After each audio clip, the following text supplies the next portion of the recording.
So our first hand today comes at 1-3, and there are 3 limpers out front, and we complete in the small blind with ace-3 offsuit. There are really deep stacks in front of us, and the big blind checks, and we flop the wheel on 5-4 deuce with a diamond flush draw. We don't have a diamond in our hand.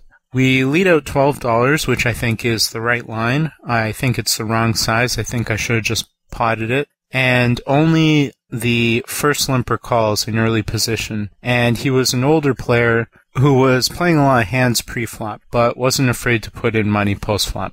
So here in Flopzilla, I've constructed a range of hands that I think he would both call pre-flop and then call on the flop. As you can see, I think he would call any ace on the flop that he would call pre-flop, and then he has a lot of hands as weak as 7-6 off, 8-6 off, 4-3 suited, and Jack-7 suited pre-flop. He has a lot of flush draws in these 2-over type hands. So if we look on the right, we have flush draws plus open-ended straight draw, flush draw plus overcards, flush draw plus pair. He has a fair number of 2-overs and flush draws, some of which have a gut shot, some of which don't. Now, I think if he had flopped a straight with the other ace-3 suited that is available on the board, he would have raised, and likewise goes for 6-3 suited. But I don't think a player like this is necessarily going to raise with a set or 2 pair on the flop. A lot of these players either have monsters under the bed syndrome or just like waiting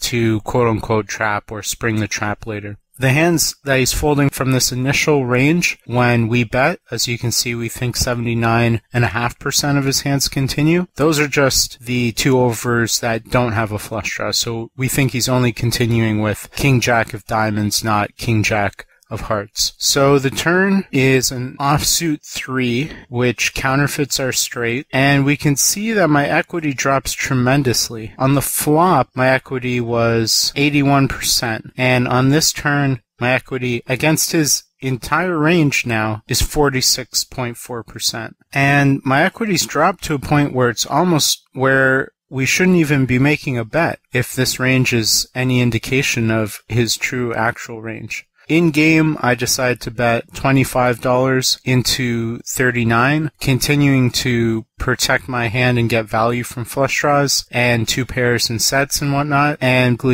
trying to keep the betting lead. So in paring down his turn calling range, he did call the turn. I think he's going to fold some hands that are, it's really hard to say, no-made hand that also doesn't have a flush draw. I think he would raise certain straights, perhaps 7-6 off, perhaps some of his 6s would raise. So we can decide how many of the 6s we want to raise. And the river was an offsuit 4, pairing the board. Look at our range. Our equity against his range is 50%, and that's against his total range. So in order to make it a bet, we need to be called by worse half the time that we bet. And villain only has worse half the time to begin with. He has a raising range versus our bet. He has a folding range versus our bet.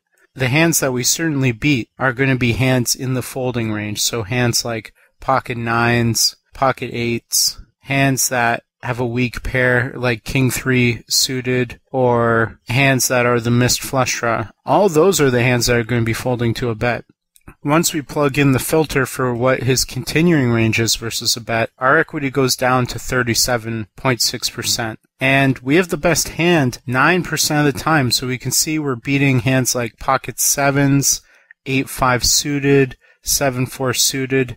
He might just fold all those hands all the time. So we could even, if we throw out top pairs and over pairs, our equity drops even further to 31.7%. So in my post-session notes, I say I think this is a check fold. And wow, what a clear check fold it is. It's not even really close when we look at villain's range. So I think I played this hand really poorly. I think that I should be check folding, or I should be check calling the turn versus small sizes up to around 2/3 pot. And I should be certainly check folding this river as played.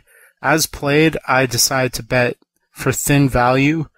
I decided to bet 35 into 89, and I was promptly raised to 115. So presumably the player had a full house or some sort of 7 high straight. What's clear is that we can't call the raise and that there really was no reason to bet in the first place. So I think this is a really good example of having a leak, of trying to go for much too thin value live